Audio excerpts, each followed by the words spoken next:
अस्सलाम वालेकुम दोस्तों, जॉली अजीम हाजिर है फिर एक नई वीडियो के साथ। आज मैं फूड रिव्यू में आपके लिए बहुत ही एक स्पेशल चीज़ लेकर आया हूँ जो बेकिंग में बहुत ज़्यादा इस्तेमाल होती है। तकरीबन हर बेकिंग प्रोडक्ट में इस्तेमाल होती है, स्पेशली ब्रेड में और क्रोसेंट बनाने में, और जितनी भी किसी किस्म की पेस्ट्री है, केक में भी, ब्रेड केक वगैरह बनाने में भी इस्तेमाल होती है और ये बहुत ही इम्पोर्टेंट है। तो इसे नान वगैरह में भी इस्तेमाल किया जाता है।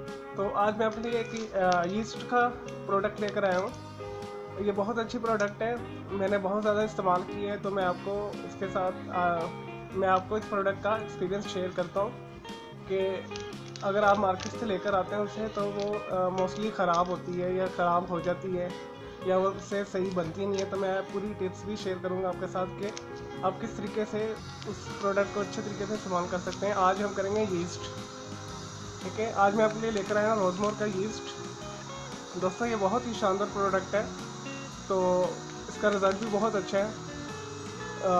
आपने यही वाला साशे वाला ख़रीदना है, ठीक है। डिब्बी में भी आता है, लेकिन वो अक्सर जब आप खोलते हैं तो वो डेड होता है, ठीक है। उसे आप दूध में मिला के इस्तेमाल करते हैं या पानी में इस्तेमाल करते हैं या वैसे ही मिलाते हैं, तो वो रिज़ल्ट नहीं देता उस तरह का। आपका जो फर्मेंटेशन नहीं होता आटे का डो या जो भी आप बना रहे थे, नान ब्रेड वगैरह, ठीक है, तो वो सारा डिज़ास्टर हो जाता है। तो इसका फ़ायदा ये है जी, साशे का फ़ायदा ये थोड़ा सा ये एक्सपेंसिव में पड़ता है, 5-10 रुपये में, ठीक है। इसकी मार्केट में प्राइस जो है आपको 25 से 30 रुपये में मिल जाएगा। अगर आपको इसे बंडल खरीदते में भी आपको ये 20 रुपये का पड़े। अभी मैं मार्केट से ख़रीद कर लाऊंगी 30 रुपये का है, तो लास्ट टाइम मैं 25 में ख़रीदता रहा हूँ। कोई 25 का दे रहा है, कोई 30 का दे रहा है, तो आप अपने मार्केट के हिसाब से चेक कर लीजिएगा। ये इजीली अवेलेबल है ग्रॉसरी स्टोर्स पे, जनरल स्टोर पे, परचून के ऊपर और बड़ी मार्केट्स पे। तो दोस्तों इनके ऊपर जो मेंशन लिखा हुआ है वो मैं आपको बता देता हूँ उन्होंने क्या क्या लिखा हुआ है। एक तो उन्होंने लिखा हुआ है ये हलाल है, ठीक है, और इसे इस्तेमाल करने का तरीका क्या है तो ये मैं बता देता हूँ आपको। पानी में हल करने की ज़रूरत नहीं है, इसका सबसे बड़ा फ़ायदा ये है, ठीक है। इसे पानी में नहीं मिलाना पड़ेगा या आपको 10 मिनट के लिए वेट नहीं करना पड़ेगा क्या है जी ये फर्मेंटेशन होता है कि नहीं होता है, झाग बनती कि नहीं बनती, खमीर डेड है कि नहीं है। इसे आप डायरेक्ट आटे में, मैदे में मिलाएं और उसे गूंद लें और अपनी प्रोडक्ट इस्तेमाल करना शुरू कर दें। 15 to 20 मिनट के लिए आपको डो को रेस्ट देना पड़ेगा, क्योंकि इसने प्रूफ होना होता है, इसने फूलना होता है, ठीक है दोस्तों।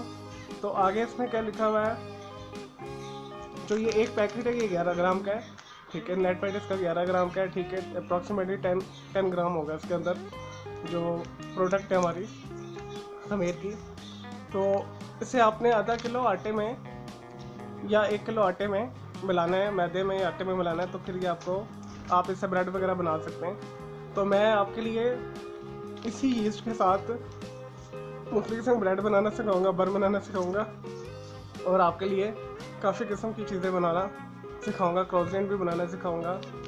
तो इसका रिज़ल्ट बहुत अच्छा है, मैं ऑलरेडी से बहुत ज़्यादा इस्तेमाल कर चुका हूँ, जिस वजह से मैं आपको रेकमेंड कर रहा हूँ। और इसके ऊपर इन्होंने लिखा हुआ है ये इंस्टेंट इम्पोर्टेड है ये बेसिकली, तो इन्होंने साशे में डाला हुआ है, ठीक है। पाकिस्तानी कंपनी है रोजमोर, तो इंस्टेंट ये यीस्ट है। और इसके ऊपर बैक पे इन्होंने क्या लिखा हुआ है, हाँ जी, इन्होंने कहा है जी अगर आपने एक दफ़ा साशे खोल लिया तो इसे दोबारा इस्तेमाल ना करें। उसकी रीज़न ये होती है जब ये बाहर पड़ा होता है तो इसमें जो केमिकल्स होता है वो नमी को जो इसकी प्रोडक्ट है वो नमी को सोख कर लेता है, जिस वजह से वो रिज़ल्ट अच्छा नहीं देता। इस वजह से आप खोलते साथ ही फ़ौरन इस्तेमाल कर लें।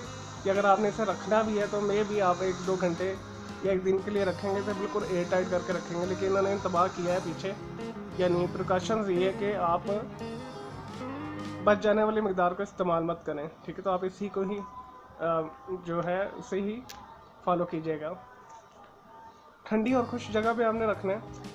खमीर अक्सर ये होता है कि हम लेकर आते हैं तो वो रिज़ल्ट्स नहीं अच्छे देते। उसकी रीज़न यही है कि हम उसे जो है डैम्प नमी वाली ह्यूमिडिटी जहाँ होती है वहाँ रख देते हैं, या तेज़ धूप होती है, तेज़ जो नमी होती है बारिश वाली जगह, तो हमारा यीस्ट ख़राब हो जाता है। तो इसमें ये है कि ये आपको मायूस नहीं करेगा, ठीक है। आपका जो मैदा है, डो वगैरह जो भी है, तो वो डिज़ास्टर नहीं होगा, वो ख़राब नहीं होगा, यानी वो ये नहीं कि फूलेगा नहीं, तो आपकी सारी मेहनत ज़ाया नहीं होगी। तो आप आंखें बंद करके इस प्रोडक्ट को ख़रीदें और इसे लेकर आएँ और ये आपके लिए बहुत अच्छा साबित होगा। तो आने वाली वीडियोस में मैं इससे आपको ब्रेड बनाना सिखाऊंगा, बन बनाना सिखाऊंगा और मुख्तलिफ चीज़ें बनाना सिखाऊंगा। तो मेरे इस चैनल के साथ जुड़े रहिए, मेरी इस वीडियो को लाइक करें, कमेंट्स करें, शेयर कीजिएगा। तो आगे जो है मैं मुख्तलिफ किस्म के प्रोडक्ट्स ग्रॉसरी के लेकर आता रहूँगा, जो मैंने खुद एक्सपीरियंस किए होंगे, उनकी क्वालिटी अच्छी होगी।